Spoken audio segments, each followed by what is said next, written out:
Captain Jake Sullivan stood at the bridge window, watching the massive space station grow larger as his ship moved closer. The Consul station was bigger than any human city, spinning slowly in the darkness of space around the planet Kepler Prime. Lights from thousands of windows dotted its surface like stars, and ships from dozens of different worlds docked at its many ports. "First time seeing it up close, Captain?" Dr. Lisa Martinez asked as she joined him at the window. She carried a thick datapad filled with information about all the alien species they would meet today. "Yeah," Sullivan replied, his voice quiet. "Hard to believe they built something this big 300 years before we even left Earth." The Consul station was the center of galactic government, where 47 different alien species made decisions that affected billions of lives across hundreds of worlds. For 300 years, these aliens had worked together to keep peace in the galaxy and manage trade between their worlds. But there was one species missing from their meetings. Humans had been asking for a seat at their table for 50 years.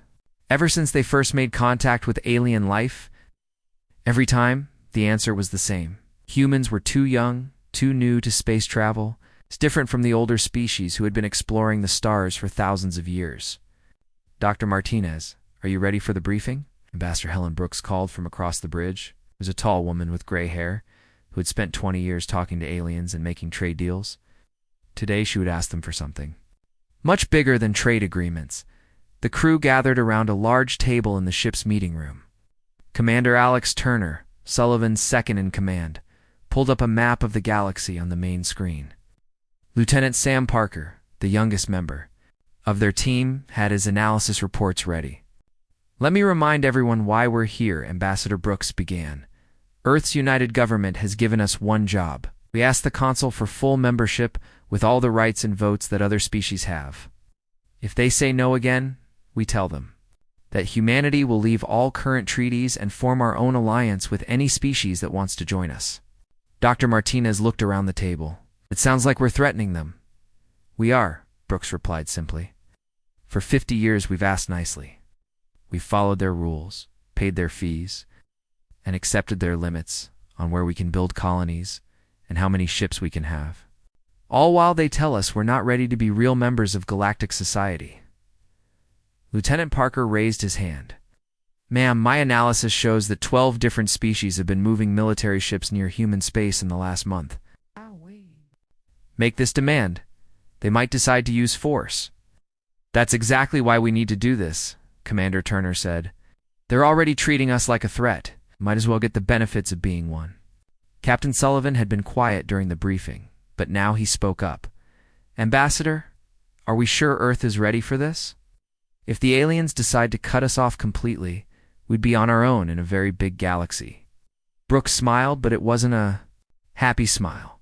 "Captain, we've been preparing for this moment for 10 years.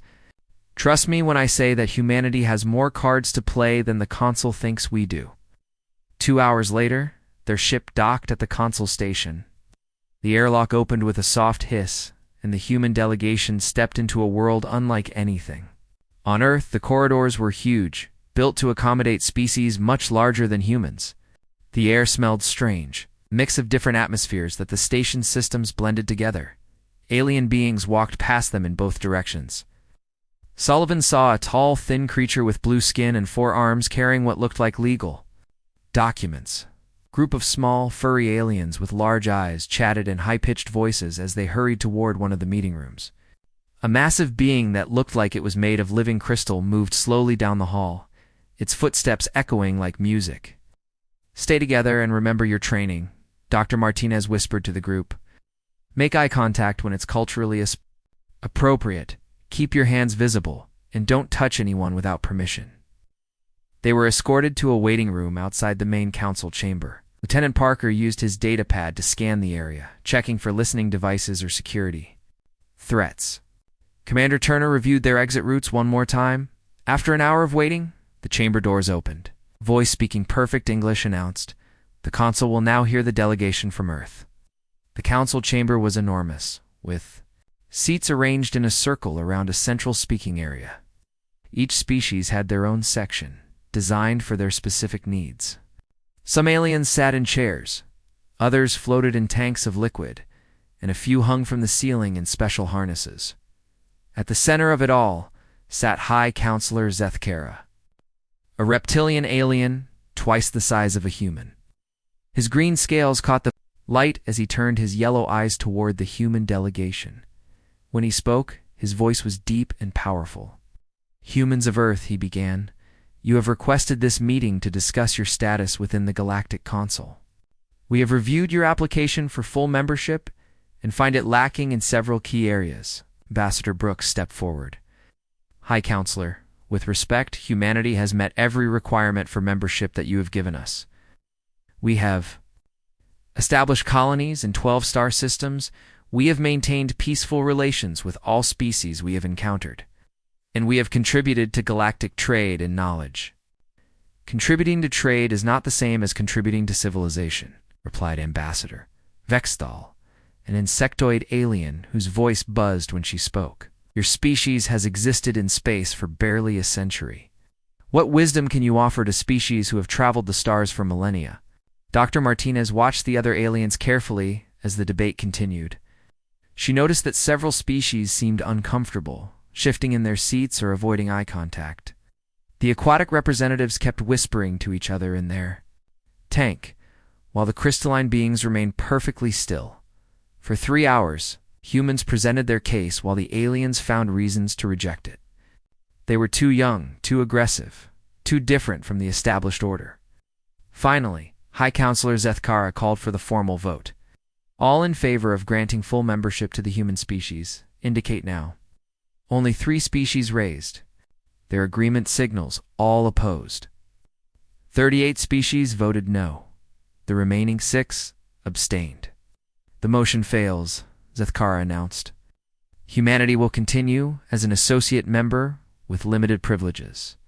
You have 72 hours to accept this decision and withdraw any threats you may have implied." Ambassador Brooks stood straight and tall. "High Counselor, the United Government of Earth rejects your offer of associate membership. We hereby give you formal notice that if humanity is not granted full membership within 72 hours, we will withdraw from all existing treaties and establish our own galactic alliance." The chamber erupted in surprised voices from dozens of species. Some aliens seemed angry, others worried, and a few appeared almost relieved. High Counselor Zethkara slammed his gavel, a sound like thunder in the large room. "The human delegation is dismissed. You have 72 hours to reconsider your position." As the humans walked back through the corridors toward their ship, Lieutenant Parker noticed something odd. "Captain, I'm detecting unusual communication. Traffic. Several species are sending priority messages to their home worlds." "Are they calling for reinforcements?" Commander Turner asked. "I don't think so," Parker replied, looking puzzled. "The encryption patterns suggest they're asking for instructions, not reporting threats." Once they were safely back on their ship, Ambassador Brooks activated a secure communication channel to Earth. Her message was simple: proceed. Captain Sullivan looked at his diplomatic team as they prepared for what would come next. In 72 hours, everything would change. The question was whether humanity was ready for the consequences of demanding respect from a galaxy that had already made up its minds about them. Dr. Martinez was still thinking about the aliens she had observed during the meeting. Something about their reactions didn't match what she expected. Several species had seemed more worried than angry about humanity's ultimatum. She made a note to analyze the recordings more carefully. Whatever happened next, there would be no going back. Humanity had just told the most powerful organization in the galaxy that they were done being treated as children. Now they would discover what happened when the children decided to leave home. Captain Sullivan found Commander Turner waiting for him in his private office when he returned from the bridge. Turner looked serious, more serious than Sullivan had seen him in years of working together. "We need to talk, Jake," Turner said. Using Sullivan's first name, which meant this conversation was not official business, close the door and activate privacy mode. Sullivan sealed the office and turned on the systems that would block any listening devices. "What's going on, Alex?" Turner pulled out a datapad with security locks that Sullivan had never seen before. "What I'm about to show you is classified at the highest levels. Only 12 people on Earth know about this, and now you're going to be the 13th. Project Lighthouse. Sullivan read from the screen. Never heard of it. That's the point, Turner replied. For the last 10 years, while we've been asking the aliens for membership, Earth has been running a secret intelligence operation. We've been tracking every piece of technology, every scientific discovery, every innovation that moves through galactic civilization. Sullivan sat down heavily in his chair. You're telling me we've been spying on our trading partners? Not spying, Turner corrected. Investigating. Dr. Martinez wasn't chosen for this mission because she's good with aliens. She was chosen because she's the lead scientist on Project Lighthouse.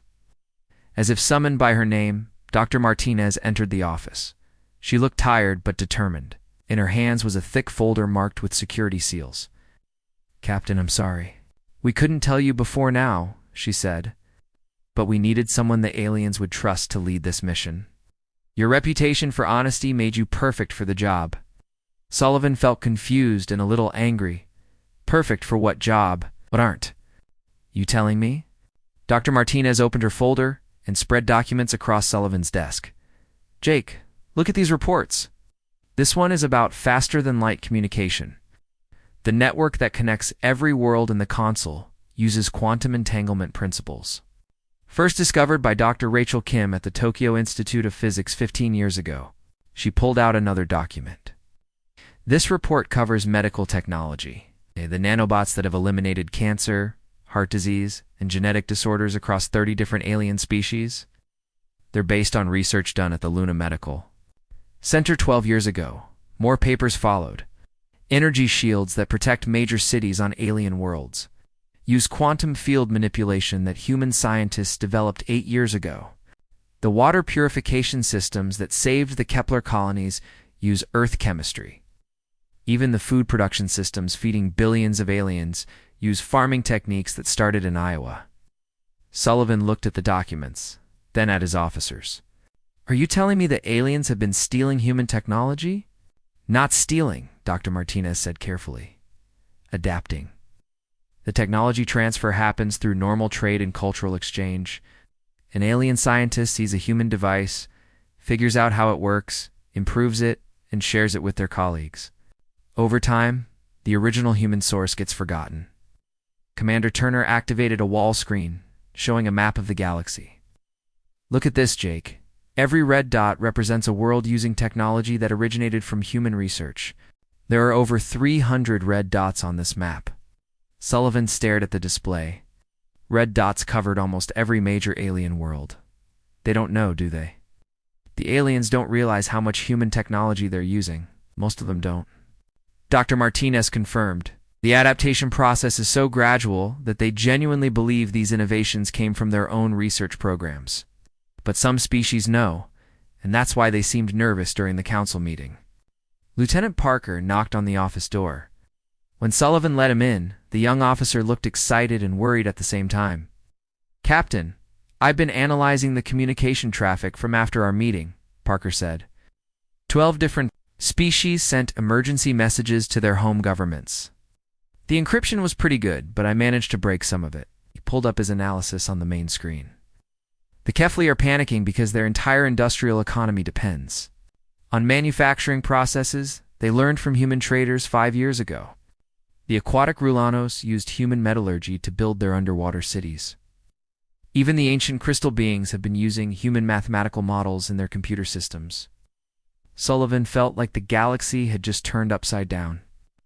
So when we threatened to withdraw from treaties and form our own alliance, we accidentally threatened to take away the technology that half the galaxy depends on, Dr. Martinez finished. That's why so many species have been moving military ships near human space. They're not preparing to attack us, themselves to protect their access to human innovation. Commander Turner pulled up another display showing military movements across the galaxy. It gets worse, Jake. Some species have been using human-derived technology to gain advantages over their neighbors. If we suddenly stopped sharing, it could trigger wars across multiple star systems. Sullivan rubbed his forehead, feeling a headache. Coming on, how did we not know about this? How did Earth's government not realize what was happening? We did realize it, Dr. Martinez said quietly. That's why Project Lighthouse exists. About 10 years ago, Earth scientists started noticing that their research was showing up in alien technology reports. We began tracking the flow of innovation. Through Galactic Civilization, she pulled out a final document, this one marked with the highest security classifications. Captain, what I'm about to tell you will shock you even more. Humanity hasn't just been contributing to galactic technology. We've been the primary source of major innovations for the last 15 years. The document contained charts and graphs showing technological development across different alien species. The pattern was clear once you knew what to look for. Every major breakthrough, every significant advance, every innovation that had improved life for billions of aliens could be traced back to human research. The aliens think humans are too young and primitive to contribute to galactic civilization, Turner said with a bitter laugh. Meanwhile, human discoveries have been driving their technological renaissance for over a decade. Sullivan stood up and walked to his window, looking out at the Consul station. So what do we do now? We can't just tell them they've been using our technology without knowing it. Would make us look like we were keeping secrets. Actually, we can tell them, Dr. Martinez said. That's the real reason for our ultimatum. If the Consul refuses to grant us membership, Ambassador Brooks has authorization to reveal the complete Project Lighthouse files. Lieutenant Parker looked up from his datapad. Captain, I'm getting reports that 6 more species have increased their military readiness levels. Whatever decision they make in the next 60 hours, they're preparing for major changes. Commander Turner walked over to join Sullivan at the window. The funny thing is, we never meant for this to happen. Human scientists publish their research, openly share their discoveries freely, and collaborate with anyone who's interested. We never tried to hide our innovations or keep them secret. That's exactly what makes us different, Dr. Martinez added. Most alien species guard their technological advantages carefully. They share innovations only through formal treaties with lots of restrictions. Humans just ... share. We put our discoveries out there and let anyone who's interested build on them. Sullivan turned back to his team. So we accidentally became the technological foundation of galactic civilization, while the aliens were telling us we weren't advanced enough to join their club. That's a pretty accurate summary, Dr. Martinez confirmed. A communication alert sounded from Sullivan's desk. Ambassador Brooks appeared on the screen, calling from her quarters. Captain, I need to see you and the senior staff immediately, she said. I just received new instructions from Earth. We're moving to Phase 2 of our operation. It's going to change everything, as his team filed out of the office. Sullivan took one last look at the Project Lighthouse documents scattered across his desk. In a few hours, the galaxy would learn the truth about humanity's contributions to their civilization. He wondered if the aliens would be grateful for what humans had given them, or angry that they had been kept in the dark about the source of their prosperity. Either way, there was no going back now. The secret was about to come out, and everyone would finally learn what happened when you underestimated the species you thought was too primitive to matter. The second meeting in the Consul chamber felt different from the first. Ambassador Brooks walked into the center of the room carrying only a single datapad, but her confidence filled the enormous space. Dr. Martinez followed close behind her. Project Lighthouse files secured in a protective case. High Counselor. Zethkara looked down at the human delegation with obvious annoyance. You have requested another hearing before your deadline expires. I hope you have come to accept our generous offer of associate membership. We have come to present new information, Brooks replied calmly. Information that we believe will change how the Consul views humanity's place in galactic civilization. Made a buzzing sound that meant she was laughing. What could a species barely 1 century in space possibly tell us that we do not already know? Brooks gestured to Dr. Martinez, who stepped forward and activated her datapad. The chamber's main display screen came to life, showing a detailed chart of technological development across the galaxy over the past 15 years. Honorable members of the Consul, Dr. Martinez began, I would like to present what we call humanity's contribution assessment to galactic civilization. The first display showed the faster-than-light communication network that connected every Consul world. Red lines traced the technology back through various alien research institutions to its original source. The quantum entanglement principles that make instant communication possible across the galaxy were first discovered by human physicist Dr. Rachel Kim 15 years ago at the Tokyo Institute of Physics. Dr. Martinez explained, "Hi, Counselor." Zethkara shifted uncomfortably in his seat. His own flagship used the most advanced communication systems in the galaxy. The red lines on the display clearly showed that those systems were built on human discoveries. The next display focused on medical technology. The nanobots that have eliminated most diseases across 47 different worlds are based on research conducted at the Luna Medical Institute 12 years ago. The original human patents are still on file. Ambassador Vextel stopped making her laughing sounds. Her species had experienced a population boom in recent years, thanks to advanced medical treatments that had eliminated genetic disorders that had plagued them for centuries. The display showed those treatments traced directly back to human research. Dr. Martinez continued methodically through the data.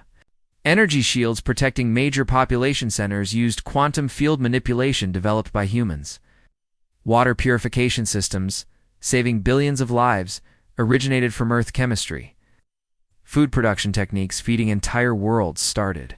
In human agricultural research facilities, the silence in the chamber grew heavier with each revelation. Captain Rulanos of the aquatic species leaned forward in his tank, his translator making soft bubbling sounds as he spoke to his advisors. Then, Dr. Martinez showed the mathematical models that had revolutionized crystalline computing systems. Elder Mordain, the ancient crystal being who had remained motionless for the entire first meeting, actually stood up. His harmonic voice resonated through the chamber.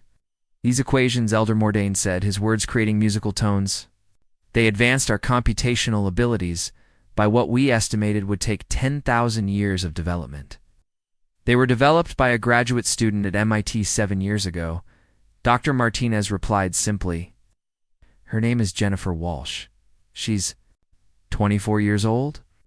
A murmur of shocked voices filled the chamber. Species that had lived for thousands of years learning that their greatest recent advances came from a human. Barely past childhood by their standards, Dr. Martinez brought up her final display, a comprehensive map showing the flow of innovation through galactic civilization. Red lines originated from human worlds and spread outward, touching every major alien civilization. The pattern was undeniable. "For the past 15 years," she said, "human innovations have been the primary source of technological advancement in galactic civilization. Every major breakthrough that has improved life for billions of beings across hundreds of worlds can be traced back to human research." The chamber fell completely silent. Even the usual sounds of alien life support systems seemed muted. Lightly, Advisor Kefli of the avian species spoke up, her feathers rustling with nervousness. "Dr. Martinez," she said, "are you saying that? My people's recent technological renaissance was built on human foundations." "Yes," Dr. Martinez replied without hesitation. "Your species' new manufacturing processes, transportation systems, and energy production methods all derive from human innovations shared through normal trade and cultural exchange." Captain Rulanos activated his tank's external speakers. "Hey!" "People have been living in fear," he said, his voice carrying the weight of deep emotion. "Fear that humanity might discover our dependence on your innovations and withdraw them. Our homeworld's ocean chemistry was failing, human environmental. Restoration techniques adapted through 3 different intermediary species literally saved our entire civilization." High Counselor Zethkara tried to maintain his authority. "Adaptation and improvement of ideas is the natural way of technological progress.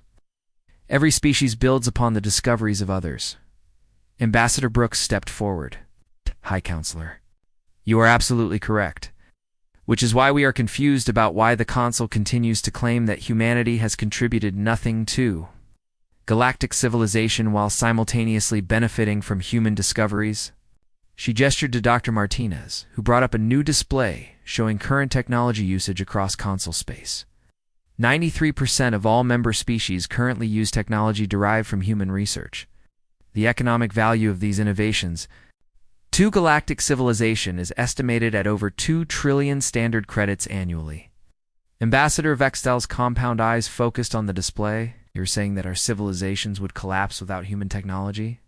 We are saying that returning to your pre-contact technological baseline would be extremely difficult. Dr. Martinez replied diplomatically. Many of your current life support systems, medical treatments, and industrial processes depend on human innovations. Elder Mordane's crystal form pulsed with different colors as he processed this information. In 10 million years of existence, we have never encountered a species whose innovations spread so naturally and beneficially through contact with other civilizations. Most species guard their technological advantages carefully, Dr. Martinez explained. Humans share their discoveries freely through normal scientific publication and cultural exchange. We never imagined that other species would build entire technological revolutions on our foundations. Brooks looked around the chamber at the shocked faces of the alien delegates. The Consul has spent 50 years telling humanity that we are too young, too primitive, and too inexperienced to contribute to galactic civilization. Meanwhile, human discoveries have been driving the greatest period of technological advancement in galactic history. High Counselor Zeth Kara made one final attempt to control the situation. Even if what you say is true, humanity can be granted observer status with limited voting rights. This would give you recognition while maintaining the stability of our current system. Lieutenant Parker, who had been monitoring communications from their ship, appeared on Brooks' personal communicator. Ambassador, I'm detecting massive communication traffic between member species and their home governments. It looks like they're requesting emergency authorization for new negotiations. Brooks smiled at the Consul members. High Counselor, I believe the time for limited recognition has passed. Humanity will accept full membership in the Consul, but only if the organization agrees to implement what we call the Patent Protocol. What is this Patent Protocol? Advisor Kefli asked nervously. Simple, Brooks replied. Any species using technology derived from human research must either acknowledge the source and pay appropriate licensing fees, or return to their pre-contact technological baseline. The chamber erupted in alarmed voices from dozens of species. The implications were staggering. Most of galactic civilization would face the choice between recognizing humanity's contributions or watching their societies collapse as critical. Technologies were withdrawn. Elder Mordane's harmonic voice cut through the chaos. Perhaps, he said slowly, we have misunderstood what constitutes evolutionary maturity. High Counselor Zeth Kara called for a recess to consider humanity's position, but the damage was done. The secret was out, and everyone in the galaxy was about to learn that the species they had dismissed as too primitive to matter had actually been the foundation of their prosperity all along. The recess period turned into the most chaotic diplomatic event in galactic history. Captain Sullivan watched from his ship as emergency shuttles arrived at the Consul station every few minutes, carrying urgent messages and high-ranking officials. From dozens of worlds, communication traffic is through the roof, Lieutenant Parker reported from his monitoring station. I'm detecting priority signals from 38 different home governments. Most of them are requesting immediate policy guidance from their leaders. Dr. Martinez sat in the ship's conference room, reviewing her files one more time. I never expected this level of reaction, she admitted to Commander Turner. I knew the information would be important, but the panic in some of those alien voices was surprising. You just told them their entire civilization depends on technology from a species they consider primitive, Turner replied. I'd be panicking too. The first surprise visitor arrived 3 hours into the recess. Advisor Kefli requested permission to board the human ship for a private meeting. Captain Sullivan agreed, curious to hear what the avian diplomat had to say. Kefli entered the conference room with her feathers fluffed in a way that Dr. Martinez recognized as extreme anxiety. The alien diplomat wasted no time with formal greetings. Ambassador Brooks, she began, my government has analyzed your data presentation. If our species lost access to human-derived manufacturing processes, our economy would collapse for months. Population would face starvation within a year. Brooks leaned forward in her chair. Advisor Kefli, humanity has no desire to cause suffering for any species. We simply want recognition for our contributions and fair representation. In galactic governance, That is why I am here, Kefli replied. 12 other species are in similar situations. We have been discussing the possibility of negotiating separate agreements with Earth, outside the Consul framework. Dr. Martinez felt a chill run down her spine. Advisor, that would fragment galactic civilization. The Consul has maintained peace for 3 centuries. Peace built on ignorance, Kefli said bitterly. If we had known the source of our prosperity, we could have acknowledged it properly years ago. The second visitor was even more unexpected. Captain Rulanos arrived in a mobile water tank, accompanied by 2 of his military advisors. The aquatic alien's translator worked overtime as he spoke rapidly in his native language. Captain Sullivan, Rulanos began through his translator. My species owes humanity a debt that can never be repaid. Your environmental restoration techniques saved our homeworld when our oceans were dying. We identified the source years ago. Sullivan blinked in surprise. You knew the technology came from humans? Yes, Rulanos confirmed. We have been quietly protecting human colonies in our sector for the past 5 years, watching for any species that might view you as threats. We could not risk losing our saviors to alien aggression. Commander Turner looked puzzled. Why didn't you tell the Consul that humans had helped you? Because the Consul forbids acknowledgement of technological dependencies, Rulanos explained. Official policy states that all member species must be self-sufficient. Admitting that we needed human technology to survive would have marked us as weak.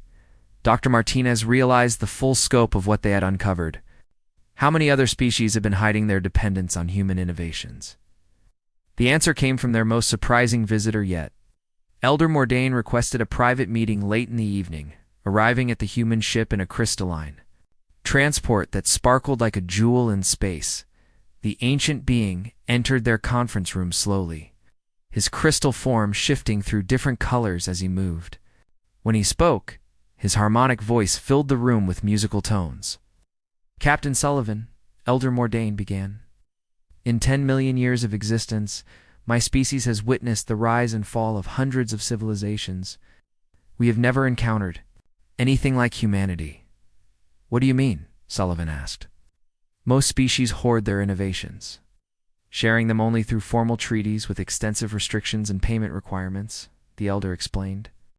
When they do share technology, it comes with conditions, limitations, and ongoing obligations. Elder Mordain's form pulsed with golden light. Humanity shares freely. Your scientists publish their discoveries openly. Your engineers teach their techniques to anyone interested in learning. Your researchers collaborate across species boundaries, without thought of profit or advantage. Dr. Martinez nodded slowly. That's just how human science works. Knowledge belongs to everyone. Exactly, Elder Mordain continued. This approach has created something unprecedented in galactic history. Instead of technological competition, humanity has fostered technological cooperation. Your innovations spread naturally because other species can build upon them without restriction. The elder moved closer to the conference table. But there is something else you must know. My analysis of galactic innovation patterns reveals that humanity has been deliberately limiting your technological sharing. Brooks sat up straighter. What do you mean? You have technologies that could revolutionize galactic civilization overnight, Elder Mordain explained. Energy production systems that could eliminate resource scarcity. Medical treatments that could extend lifespans by thousands of years. Transportation methods that could reduce interstellar travel time 2 minutes instead of months. Ow. Felt his mouth go dry. You're saying we have technology we haven't shared? Your government has been carefully managing the introduction of human innovations to prevent social collapse, the elder continued. Too much change too quickly destroys civilizations. Humanity has been protecting the galaxy from the disruptive effects of rapid technological advancement. Commander Turner looked at Dr. Martinez. Did you know about this? Some of it, she admitted. Project Lighthouse identified technologies that Earth classified as too dangerous for immediate release. But I had no idea the scope was this large, Elder. Mordain's form shifted to deep blue. The Consul fears humanity not because you are primitive, but because you are too advanced. High Counselor Zeth Kara knows that unrestricted access to human technology would make his species' military advantages meaningless. A communication alert interrupted their conversation. Lieutenant Parker appeared on the room's main screen, looking excited and worried. "Captain, I'm picking up an emergency transmission from the Consul station. High Counselor Zeth Kara is calling for an immediate vote on humanity's membership status. All delegates are being recalled to the chamber." Ambassador Brooks stood up. "Quickly, how much time do we have?" "The vote is scheduled in 2 hours," Parker replied. Elder Mordain moved toward the door. "Ambassador Brooks, I will support humanity's full membership in the upcoming vote. But you should know that Zeth Kara is preparing to offer you a counterproposal." "What kind of counterproposal?" Brooks asked. "He will offer humanity a seat on the Consul with full voting rights, but only if you agree to share all of your advanced technologies immediately and place them under Consul control." Sullivan felt the weight of impossible choices pressing down on him. Accept the offer and lose control of human innovations that could be misused. Reject it and potentially face the economic collapse of friendly alien civilizations. "There has to be another option," Dr. Martinez said quietly. Elder Mordain paused in the doorway. "There is, but it would require something that has never been attempted in galactic history." "What?" Brooks asked. "The complete restructuring of how galactic civilization manages technological development and species cooperation," the Elder replied. "It would mean abandoning the current Consul system entirely." As their alien visitors departed, the human delegation realized they were facing a choice that would reshape the galaxy forever. In 2 hours, they would either accept a place in the existing order or propose something entirely new. The emergency session of the Consul began at midnight station time. Every seat in the massive chamber was filled, and Captain Sullivan could feel the tension in the air as alien delegates whispered nervously among themselves. "Hi, Counselor Zeth Kara," called the session to order with 3 heavy strikes of his gavel. "The Consul will now vote on humanity's demand for full membership. But first, I will present a counter-proposal that addresses the concerns raised in today's revelations." Ambassador Brooks sat calmly in the human delegation section, but Sullivan could see her hands gripping her chair arms tightly. "Humanity will be granted full membership with voting rights equal to all other species," Zeth Kara announced. "In exchange, Earth must share all advanced technologies immediately and place them under Consul oversight for fair distribution throughout the galaxy." The chamber erupted in excited chatter. Several alien delegates seemed relieved by this proposal, while others looked worried about its implications. Brooks stood up slowly and walked to the center speaking area. "Hi, Counselor. We thank the Consul for this generous offer. However, humanity must respectfully decline." Shocked gasps echoed through the chamber. Even Sullivan felt surprised by her response.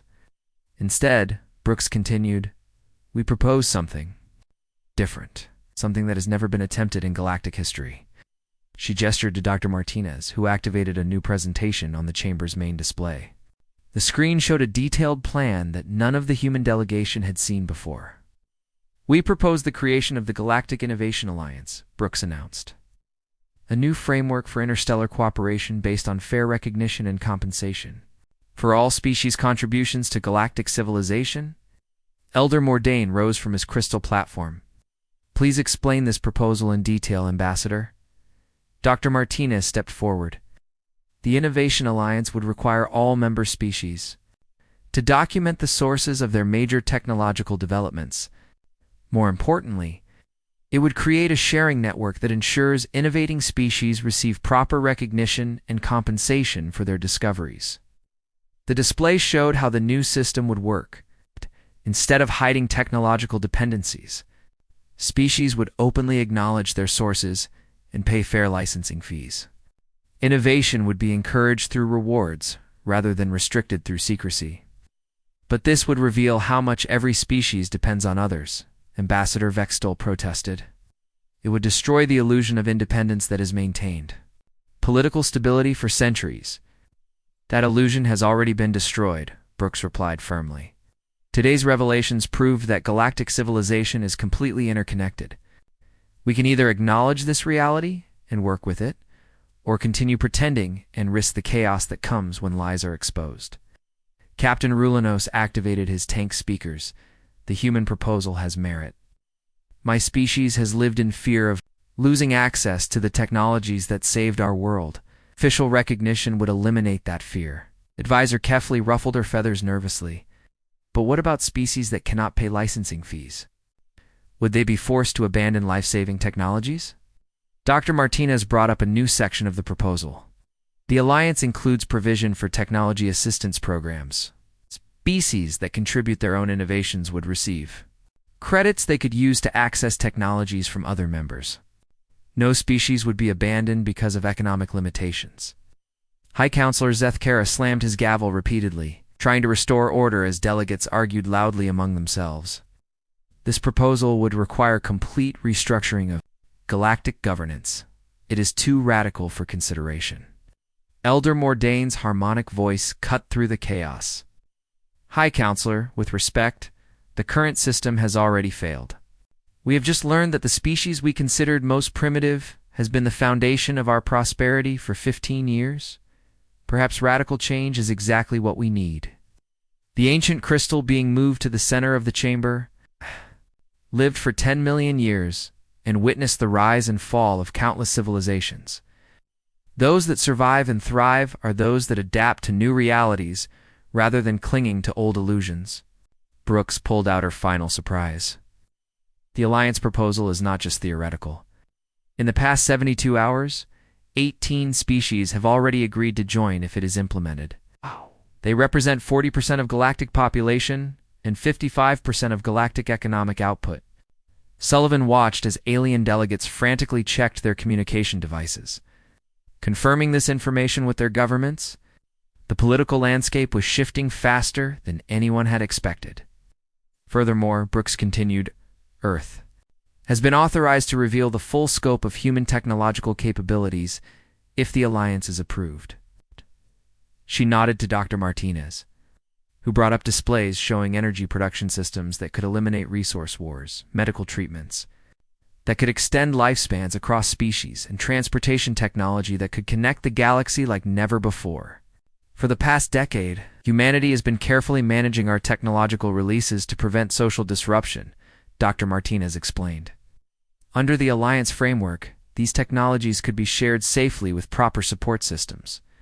For adaptation, the chamber fell silent as alien delegates absorbed the implications. They were being offered access to technologies that could transform their civilizations, but only if they agreed to completely restructure galactic governance. Captain Rulanos was the first to speak. My species formally requests membership in the proposed Galactic Innovation Alliance. As does mine, Advisor Kefli added quickly. One by one, species began declaring their support for the new framework.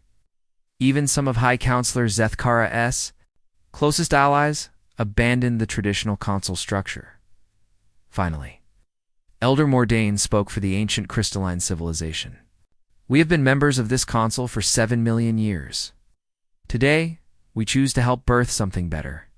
The final vote was 39 species in favor of the Innovation Alliance, with only 8 supporting the traditional Consul structure. High Counselor Zethkara found himself leading a minority faction that controlled less than 20% of galactic civilization. 6 months later, Captain Sullivan stood on the bridge of his new ship, watching the first joint species exploration. Fleet prepare for departure. The Innovation Alliance had transformed the galaxy in ways no one had predicted. Dr. Martinez, now director of the Galactic Innovation Council, sent him daily reports about technological breakthroughs happening across member worlds. Species that had been stagnant for millennia were experiencing renaissance periods as they gained access to innovations from across the galaxy. Ambassador Brooks, elected as the Alliance's first Secretary General, had negotiated the peaceful integration of the remaining Consul species over the past months. Even High Counselor Zethkara had eventually joined, though he grumbled constantly about the new transparency requirements. Admiral Lieutenant Parker called from his station. Sullivan still wasn't used to his new rank. We're receiving a signal from an unknown star system. It appears to be a previously undiscovered spacefaring civilization. Sullivan smiled as he looked out at the mixed fleet of human and alien ships under his command. Set course for first contact, Lieutenant Sweat. Let's go see what they can teach us. As the fleet jumped to faster than light speed, Sullivan reflected on how much had changed. Humanity had demanded a seat at the table and ended up building a completely new table where everyone was welcome. The galaxy was finally learning what humans had known all along, that knowledge shared freely makes everyone stronger.